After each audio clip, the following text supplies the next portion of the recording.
మేము ఇప్పుడు 420 గురించి చెప్తున్నాం. వాళ్ళు ఏదో 420 అని ఒక బుక్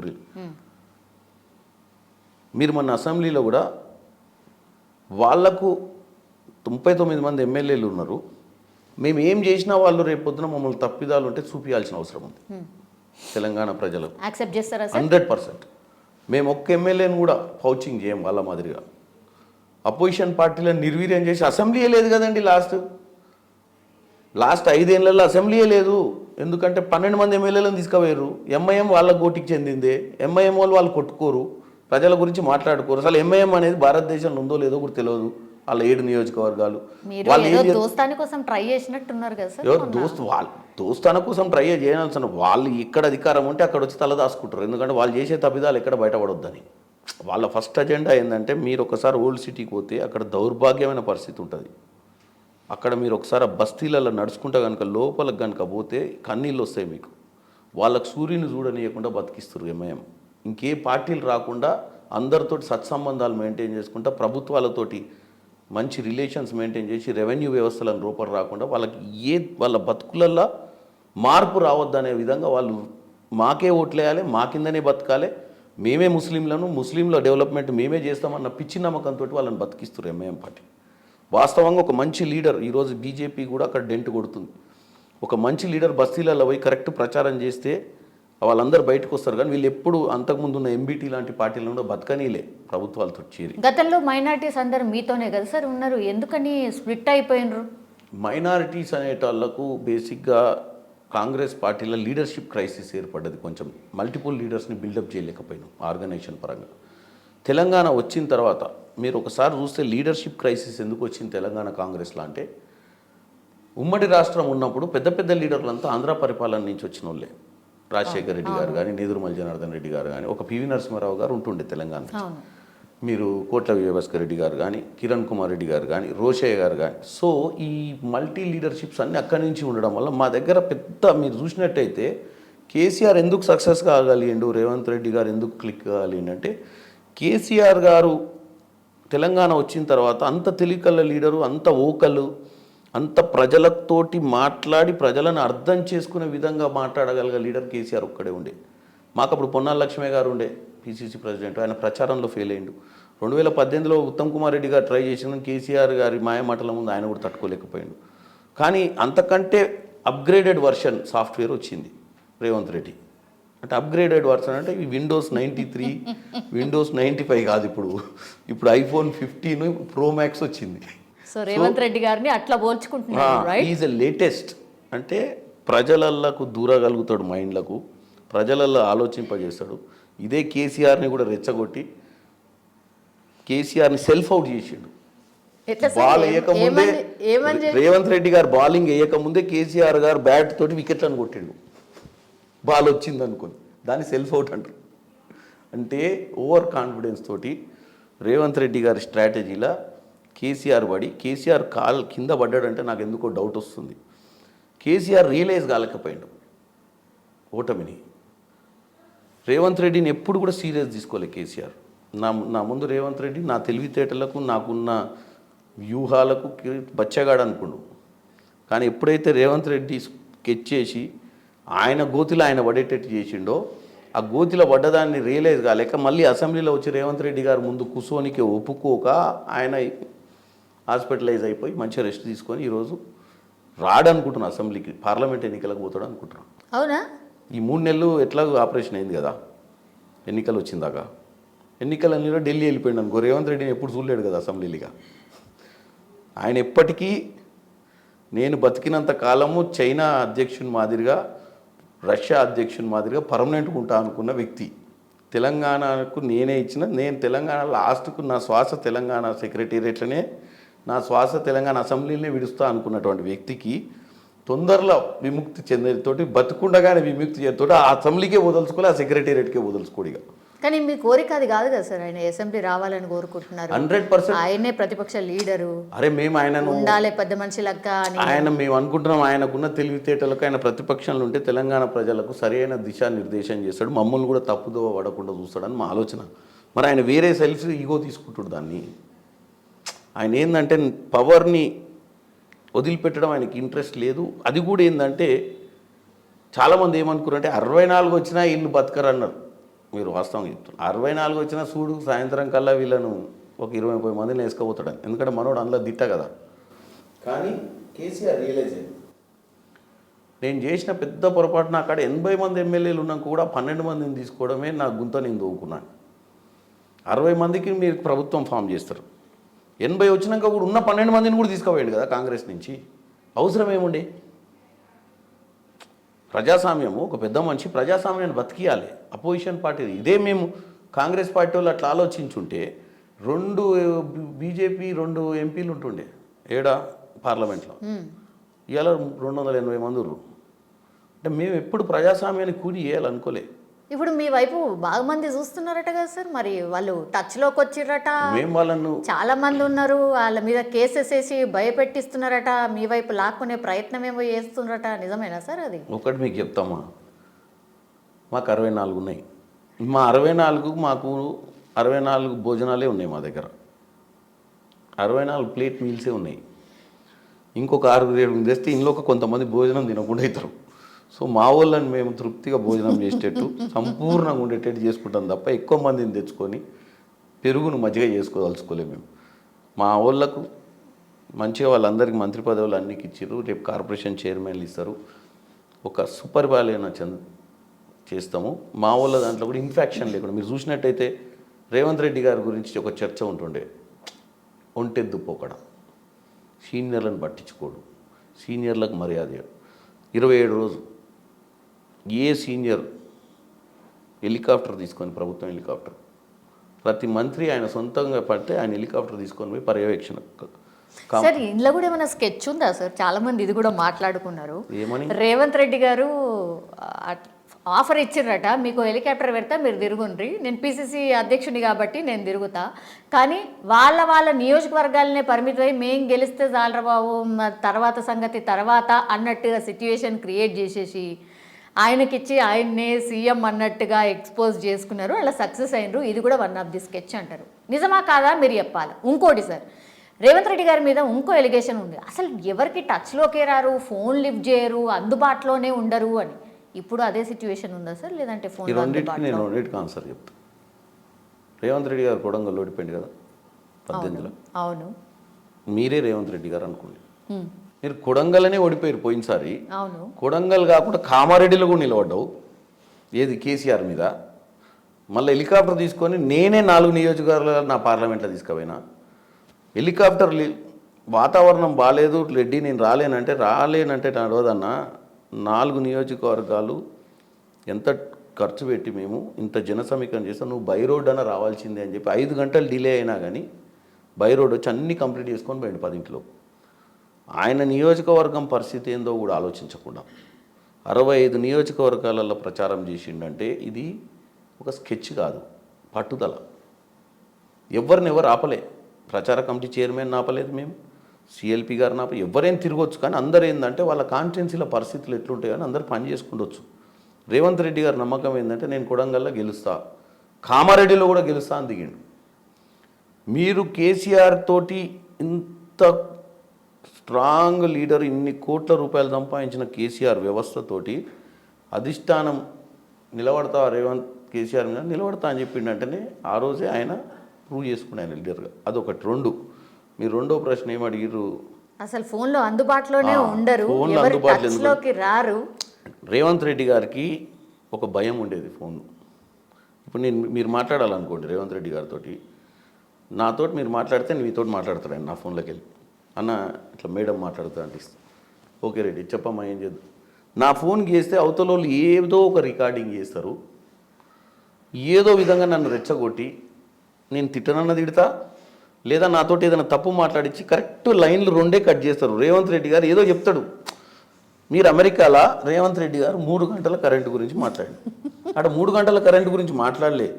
3 ఎకరాల రైతులు 85% రాష్ట్రంలో, 3 ఎకరాల రైతుకు 24 గంటల కరెంట్ ఇస్తున్నా అని గొప్పలు చెప్పుకునే కేసీఆర్ 3 ఎకరాల పంటకు 3 గంటలలో నీళ్లు వారుతాయి అని చెప్పిండు. ఇది మాత్రం ముచ్చెమటలు పట్టించింది కదా సార్ మిమ్మల్ని ఇష్యూ అయితే. చెప్తున్నా మీకు జనరల్గా ఫోన్ గురించి చెప్తే. ఎందుకు అన్నాడంటే ఫోన్ చేయడం వల్ల ఏమైందంటే అవతల ఒకటి చేస్తారు. ఫర్ ఎగ్జాంపుల్ రేవంత్ రెడ్డి గారేనా అంటాడు.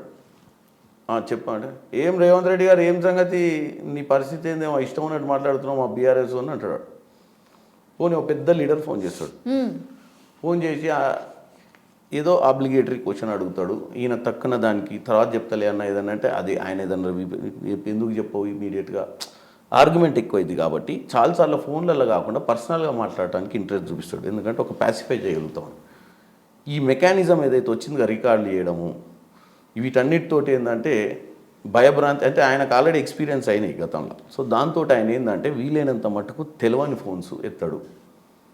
అందుబాటులోకి రాకపోవడం అనేది కాదు, కానీ మీరు చూసినట్టయితే ఒక 1000-2000 మంది వస్తారు. నేను 2-3 సార్లు రేవంత్ రెడ్డి గారితో 1000 మంది కిందూరికి ప్రతి ఒక్కళ్ళకు ఫోటో దిగడం తప్పులేదు. మీరు ఒక 20 మంది కలిసి లైన్లలో పెడితే ఆయన మధ్యాహ్నం వచ్చి మీతో ప్రతి ఒక్కరికి పర్సనల్ ఫోటో కావాలి, సెల్ఫీ కావాలి. మళ్ళీ ఆయన అంటాడు నువ్వు ఊరని ఆయన కిందికి నీకు తెలుస్తుంది. బేసిక్గా ఒక 3-4 గంటలు ఫోటోలు దిగడం అనేది కష్టం. ప్రజలకేమో అర్థం కాదు మాతోటి ఫోటో ఎందుకు దిగలేదు. ఒక్క మనిషి ప్రతి ఒక్కరికి స్టార్ ఆయన.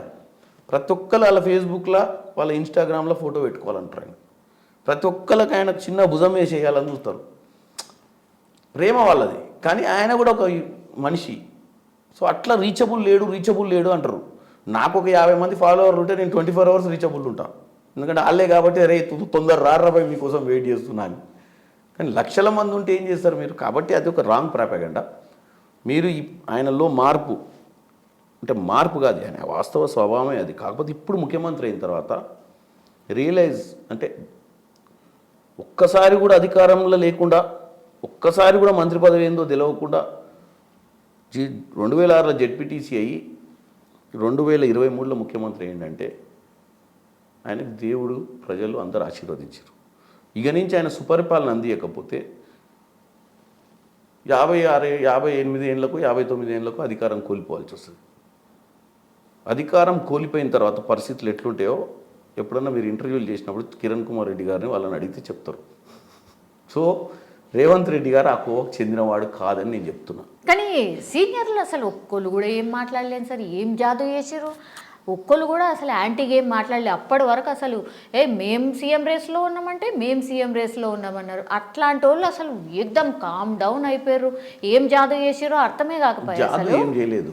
ఎప్పుడైతే అధిష్టానం క్లియర్ స్టాండ్ రేవంత్ రెడ్డి గారిని ముఖ్యమంత్రి చేయాలనుకుర్రో, మీరు రేవంత్ రెడ్డి గారిని ముఖ్యమంత్రిగా అనౌన్స్ చేసినప్పుడు ఇటు బట్టి గారు ఇటు ఉత్తమ్ గారు మధ్యన కేసీ వేణుగోపాల్ గారు అనౌన్స్ చేశారు. చర్చలు అయినాయి. వాళ్ళకి అర్థమయ్యే విధంగా వాళ్ళు మాట్లాడుకున్నాకనే ముఖ్యమంత్రిగా నేను యాక్సెప్ట్ చేశారు. ఒక హెల్తీ డిబేట్ అయింది. అందరు ఏమన్నారు, మళ్ళా చూసి 60 ఎల్లా సూట్స్లో తీసుకొని పెట్టిరు, ఈ కాంగ్రెస్ వాళ్ళతో ఇదే సౌరభై వీళ్ళు ముగ్గురు అట్లా అంటలేదమ్మా. ముగ్గురేమో ముందే పోయి ఢిల్లీకి, ఇప్పుడు ఈయన పోతుంది ఢిల్లీకి. ఏంద్రా పోయి వీళ్ళు ముఖ్యమంత్రినే డిసైడ్ చేసుకోలేకపోతున్నారని బయట నన్నే అడిగారు చాలామంది ఎల్లా సూట్స్. నేను చెప్పిన బాబు మధ్యప్రదేశ్లో ఏమవుతుంది, ఛత్తీస్గఢ్లో ఏమవుతుంది, రాజస్థాన్లో ఏమవుతుంది, సేమ్ ఎన్నికలు సేమ్ టైంకి డిక్లేర్ అయినాయి. మరి వాళ్ళ ముగ్గురు ముఖ్యమంత్రులు లేరురా? కాలే. వాళ్ళు కూడా చర్చలే చేసుకుంటారు. మా ముఖ్యమంత్రి ఫస్ట్ అయ్యిండు, ఆ ముగ్గురు మా తర్వాత 5 రోజులకు అయ్యారు. సో ప్రజలకి చెప్తున్నాం, బీజేపీ అంత పెద్ద సిస్టమేటిక్ పార్టీ కదా. వాళ్ళ డాన్ మోడీ గారు అమిత్ షా గారు ఏది చెప్తే గీస్తే దాటనోళ్ళు కదా. వాళ్ళకే 10 రోజులు పట్టింది చర్చలు. అటు వసుంధర రాజన్ కావుని కంట్రోల్ చేయనికే, ఇటు రమణ్ సింగ్ని కంట్రోల్ చేయనికే, అక్కడ శివరాజ్ చౌహాన్ని కంట్రోల్ చేయనికే, కొత్త ముఖ్యమంత్రులు చేస్తే. సో ఏ పార్టీలైనా ఇది కామన్ ఉంటుంది అని అంటది. కాకపోతే అన్నిటికీ భలే చెప్తున్నారు సార్. అసలు ఏడ కూడా ఎవరు నొచ్చుకోకుండా ప్రాజెక్ట్ చేసేదాన్ని బట్టి సిస్టమ్ ఉంటుందండి. ప్రస్తుతం మనం వచ్చి 27 రోజులు కాలే, అరే 6 పథకాలు అబ్బా మోసం చేసేసారు ప్రజలు, అన్యాయం అయిపోయారు ప్రజలు. వాడు అంటాడు ఆల్రెడీ కాళేశ్వరం ప్రాజెక్టు సెటిల్ అయిపోయింది, ఏం చేయరు వీళ్ళు. అంతటి మాట్లాడేసుకున్నారు. 2-3 వేల కోట్లకు మాట్లాడుకొని ఢిల్లీకి పంపించేస్తారు పైసలు. ఇక వీళ్ళు ఏమైనా సిబిఐకి ఇరని ఆయన ఎవరు నిన్న కిషన్ రెడ్డి గారు మహానుభావుడు, ఈ సిబిఐకి లెటర్ రాయి, మేము రేపటి నుంచే మొదలు పెడతాం. కారణం మరి 9.5 ఏళ్ళు గాడిద పనులు దోతురా అని అడిగారు రేవంత్ రెడ్డి గారు. మేము అపోజిషన్లో ఉన్నప్పుడు, మా దగ్గర వ్యవస్థలు లేనప్పుడు, మేము నిస్సహాయాలుగా ఉన్నప్పుడు, బాబు దొంగతనం జరుగుతుంది నాయన కాపాడండి సారు అని నీ దగ్గరకు వస్తే మరి ఏం చేసినావా? అప్పుడు వాళ్ళ దగ్గర శిస్తు తీసుకొని చల్లగా కూర్చుర్రు అప్పుడు బీఆర్ఎస్ ప్రభుత్వం దగ్గర. ఇప్పుడు మేము అధికారంలోకి వచ్చి వ్యవస్థలని మా చేతుల్లో మీకెందుకు ఇస్తామా ఎంక్వైరీ మేము? మాకు చేత కాకపోతే మీకు ఇస్తాం కదా. మేము వచ్చి 20 రోజుల పాలనలా ఇంత తొందరపడి ఇన్ని రోజులు లేని నీ ఆరాటము ఇప్పుడు సిబిఐకి నేను ఇస్తా అంటే మాకు చేత కాకపోతే 6 నెలల్లో కాళేశ్వరం మీద కానీ బీఆర్ఎస్ మీద కానీ మేము సరి అయినటువంటి చర్యలు తీసుకోకపోతే అప్పుడు అడుగు సిబిఐకి. మాకు నమ్మకం ఉంది. మేము ప్రభుత్వంలో లేనప్పుడు అడిగినాం సిబిఐ. ఎందుకు అడిగినంటే మా దగ్గర సెంట్రల్ లేదు, స్టేట్ లేదు. 6 హామీలు నెరవేర్చలేకనే ఇవన్నీ ముందుకు తెస్తున్నారు. శ్వేతపత్రాలని, ఆ పత్రాలని, అసలు పైసలేడున్నాయి, ఖజానాలో ఏం లేదు అని మా మీద బురద జల్లుతున్నారు. మీకు అసలు 6 హామీలు ఇచ్చే ఇంట్రెస్టే లేదు, ప్రజల్ని మీరు ఆల్రెడీ మెస్మరైజ్ చేయడం స్టార్ట్ చేసిర్రు అనేది కూడా ఉంది సార్. నేను ఒకటి చెప్తామ్మా, మేము తుక్కుగూడలో సోనియా గాంధీ గారు వచ్చి 6 పథకాలు ఇచ్చారు. తెల్లారే మన top minister, glamorous minister, cinema actor లెక్క ఉంటాడు కదా కేటీఆర్, వచ్చి ఏమన్నాడు, పిచ్చోళ్ళు అయింది, ఏది వయబుల్ కాదు, మనకున్న ఆర్థిక పరిస్థితిలో ఈ 6 గ్యారెంటీలు అనేది చెయ్యడానికే వ్యసనబాటు లేదని చెప్పిపోయిండు. ఓ వారం రోజుల తర్వాత వాళ్ళ ఆయన వచ్చిండు ఫామ్ హౌస్లోకి వెళ్ళి, అవులా కానీ జనాలకి ఇవన్నీ ఎక్కుతాయరా, నువ్వు చెప్తే నేను చెప్తా చూడిపోయా అని చెప్పి వాళ్ళు ఎంతకి ఇస్తారన్నారా, 500 చిల్లర, నేను 400కి ఇత్తపో. వాళ్ళు ఎంత ఇస్తా అన్నారా, 2500, నేను 3016 ఇత్తపో. చెప్తున్నా మీకు. అంటే మీరు ప్రజల మధ్యానికి పోయి మేము ఇచ్చిన పథకాలు వయబులే కాదని చెప్పిన వాళ్ళు మీ నాయన ముఖ్యమంత్రికి వచ్చి మాకంటే ఇంకా బ్రహ్మాండంగా యాడ్ చేసే కాడ యాడ్, తగ్గించే కాడ తగ్గించి ఇంకా గొప్పగా చెప్పి ప్రయత్నం చేసిరు కదా. మేము వచ్చిన 27 రోజులలోనే మేము ఫెయిల్ అవుతామని ఒకడు, ఇక పల్ల రాజేశ్వర రెడ్డి, ఆ కడియం శ్రీహరి, ఇక వారం 10 రోజుల ప్రభుత్వమే కూలిపోద్ది అనోడు. ఆయన రాజాసింగ్ బీజేపీ చేయమైనసే జాదా నేరైతే అంటాడు. ఏంది ప్రజాస్వామ్యము? మేము చెప్పులు వేసుకొని బూట్లు వేసుకొని రోడ్డు మీదకే పోలేదు, కారు ఎక్కి ప్రగతి భవన్ పోలేదు, సెక్రటరీ కూలిపోద్ది. ఎందుకు సార్ మీ మీద నమ్మకం ఎందుకు కుదురుతలేదు? అధికారంలోకి వచ్చినా సరే మీ మీద ఎందుకు ఇట్లా వస్తున్నది? 4 రోజులన్నా కాకంటే ముందే. ప్రజలకు ఏం సంబంధం లేదు. అధికారంలోకి తెచ్చింది వీళ్ళు కాదు, మమ్మల్ని ప్రజలు ఓట్లు వేసి తెచ్చిర్రు. మాకు నమ్మకం లేక కాదు, వాళ్ళకి నమ్మకం కుదురుతలేదు మేము వచ్చినామని. ఆ నమ్మకం పిచ్చి పిచ్చి కూతలు కూస్తుర్రు వాళ్ళు. ఫస్ట్ ఆఫ్ ఆల్ నేను ఒకటి చెప్తున్నామ్మా మీకు, కేటీఆర్ కానీ హరీష్ రావు కానీ వాళ్ళకు ఉన్నటువంటి సీనియర్ లీడర్లకు ఇప్పటికీ కూడా ఏమన్నా కూర్చుంటే వశపడతలేదు. అమ్మ ఎట్టొచ్చిరా అధికారంలోకి, అస్సలు లెక్కలలో కూడా సెట్ కాలేదు. మీ అమ్మ ఏడ తప్పు చేసినాం అనేది ఇంకా డైజెస్ట్ కావట్లే వాళ్ళకు. ఏడ తప్పు చేశారు సార్? తప్పేం చేసిరాడు, ప్రజలు వాళ్ళ గొప్పతనం చూసిర్రు. ఇంటికో ఉద్యోగం ఇస్తా అన్నాడు, డబుల్ బెడ్రూమ్ ఇస్తా అన్నాడు, 3 ఎకరాల భూమి దళితులకు ఇస్తా అన్నాడు. మరి ఊకుంటారా? మళ్ళీ అన్ని పిచ్చి మాటలు. దళిత బంధాన్ని పెట్టిండు 10 లక్షల రూపాయలు అంటే పాపం అందరు పైకి ఫ్యాన్ చూసుకుంటూ వండుకురు, 10 వస్తే ఏం చేయాలని. అడు 10 ఇవ్వకపాయ. మనిషికి ఆశ పుట్టించుడు ఒక ఎత్తు, ఆశ పుట్టించిన తర్వాత ఇవ్వకపోతే మనసు విరుగుద్ది. మన పిల్లలకు కూడా మనం రేపు బండి కొనిస్తా అన్నాక వాడు అన్నం తినడు వారం రోజులు. వాడిని బండి కొనియని రా పోయిన అక్కడ పరిస్థితి వాళ్ళే సైకిలే కొనిస్తా అంటే వాడు సైకిల్ ఇస్తాడు, మన ఆయన అంతకంటే ఎక్కువ మెంటల్గా ప్రిపేర్ అవుతాడు. ఆశ ఎక్కువ చూపిస్తే మన ఇంట్లో పిల్లలే ఒప్పుకోరు. సో తెలంగాణ ప్రజలు ఎందుకు ఒప్పుకుంటారు? మొత్తం చుక్కలు చూపించిండు. ఒరిజినల్ మాటలు మాట్లాడితే బాగుండు. పిట్టల దొర మాటలు మాట్లాడిండు, వదిలేసిరు ఇంటికాడ తీసుకుపోయి, నువ్వు ఈడైతేనే బెటర్ అని ఫామ్ హౌస్కి వదిలేసిరు. ఓకే, 6 గ్యారెంటీల మీద ఫుల్ అంటే ఫుల్గా జనాలు ఎదురు చూస్తున్నారు సార్. ఫామ్లు అయితే పిచ్చి పిచ్చిగా లక్షలలో ఉంటున్నాయి. ఆ స్క్రూటినీ ఎప్పుడవుతుంది? అసలు ఏ పథకానికి ఎవరు అర్హులు? నిబంధనలు ఏంది? రేషన్ కార్డు అసలు ఎవరిస్తారు? రేషన్ కార్డు ఉండాలంటారు. రేషన్ కార్డు అప్లికేషన్లు 50 లక్షల పైన ఉంటుంది. ఇవన్నీ తేల్చేది ఎప్పుడు? ఏంది? ఇది తేల్చే లోపలనే కరెక్ట్ 100 రోజులు పెట్టుకున్నారు. ఆ 100 రోజులలో పార్లమెంట్ ఎలక్షన్కి సంబంధించిన నోటిఫికేషన్ వస్తుంది. 100 రోజులు మీరు చెప్తుర్రు, కానీ మంచిగా దాన్ని 200 రోజుల దాకా బిందాస్గా ఆ స్క్రూటినీ ప్రాసెస్ అదంతా చేసి ఆఫ్టర్ పార్లమెంట్ ఎలక్షన్సే ఇంప్లిమెంట్ అయ్యేలాగా ఒక స్కెచ్ చేసిండ్రు అనేది కూడా ఒక టాక్ సార్. చూడమ్మా, ఫస్ట్ మనకున్న పరిస్థితులు మనం ఎవరికి ఇవ్వాలనేది క్లారిటీగా మనం వర్కౌట్ చేయాలి. కొన్ని వందల మంది రేషన్ కార్డులు అనేది గతంలో కాంగ్రెస్ ఉన్నప్పుడు ఇచ్చిన రేషన్ కార్డులే, కానీ కేసీఆర్ వచ్చినాక రేషన్ కార్డులే ఇవ్వలేదు. మేము గ్యారంటీలు ఇచ్చింది ఇంప్లిమెంట్ చేయడానికే. గ్యారంటీలు ఇచ్చిన తర్వాత కింద వ్యవస్థలో తప్పిదాలు జరగొద్దు. నిన్న రేవంత్ రెడ్డి గారు క్లియర్గా చెప్పిండు, మన బూత్లో ఎవరైతే పనిచేసి మన ఓట్లు వేయించినో వాళ్ళు వాలంటీర్గా పెట్టి మన పథకాలు అందుతున్నాయా లేదా చూడాల్సిన బాధ్యత కూడా పార్టీ తీసుకోవాలని చెప్పాడు. మనం చిత్తశుద్ధితోటి పరిపాలన చేయాలన్నాడు. ఎవరికి ఇస్తున్నాం, ఎవరికి ఇస్తలేము, ఎందుకు ఇస్తలేము అనేది క్లారిటీ ఉండాలి. రేషన్ కార్డులు ఉన్నోళ్ళు ఇప్పుడు 10 లక్షల రూపాయలు ఆరోగ్యశ్రీ, అది ఎవరికి చెందాలి? డబ్బులు ఉన్నోళ్ళు యూటిలైజ్ చేసుకునేకే కాదు, పేదవాడికే అందాలి. అవి పేదవాడికి అందాలంటే హరిబరిగా రాత్రి కాళేశ్వరం ప్రాజెక్ట్ కట్టినట్టు కడితే కూలిపోతాయి. కాబట్టి ఆయన ఏంటంటే దానికి సిస్టమేటిక్గా కలెక్ట్ చేసి 100% మీరు అన్నట్టు ఎన్నికల ముందు వాగ్దానాలు చాలా వరకు గాలి మాటలే ఉంటాయి. కానీ మేము గాలి మాటలు లెక్క కాకుండా వాస్తవాలు చేయాలనుకుంటున్నాం. తొందరపడి చేసి తప్పిదాలు చేసి ప్రజల చేతుల్నే తిట్లు తినాల్సిన పరిస్థితికి రావద్దని చెప్పి ఈరోజు ప్రతిపక్షాలు మమ్మల్ని ఎంత తప్పు పట్టినా మేము వాటిని పట్టించుకోదలుచుకోలేదు. ఎందుకంటే ప్రోగ్రెస్ రిపోర్ట్ అనేది ప్రజలే ఇస్తారు. రేపు మమ్మల్ని అధికారంలోకి వెళ్ళి పక్కకు ఇసిరేసేది కూడా వాళ్ళే. మేము అధికారంలో కంటిన్యూ ఉండాలంటే చేసే పని చిత్తశుద్ధితో పనిచేయాలి. తొందర అవసరం లేదు. అనుకోవచ్చు మేము 100 రోజుల్లో చేస్తామని, 100 రోజులలో చేసే ప్రయత్నం చేస్తాం. బస్సు అంటే ఇమీడియట్గా అవైలబిలిటీ ఉంటే చేయగలిగినాం. 500 సిలిండర్ ఇవ్వాలంటే 500 సిలిండర్ కనెక్షన్లు ఎన్ని ఉన్నాయో చూసుకోవాలి. ఎక్కడికి ఏ కనెక్షన్ వాళ్ళు ఎంతమంది ఎవడు 200 యూనిట్ కరెంట్ ఇవ్వాలి. 200 యూనిట్ కరెంట్ ఇవ్వాలంటే వీళ్ళందరికీ బిలో పవర్టీ లైన్కి ఫస్ట్ ప్రయారిటీ ఇవ్వాలి.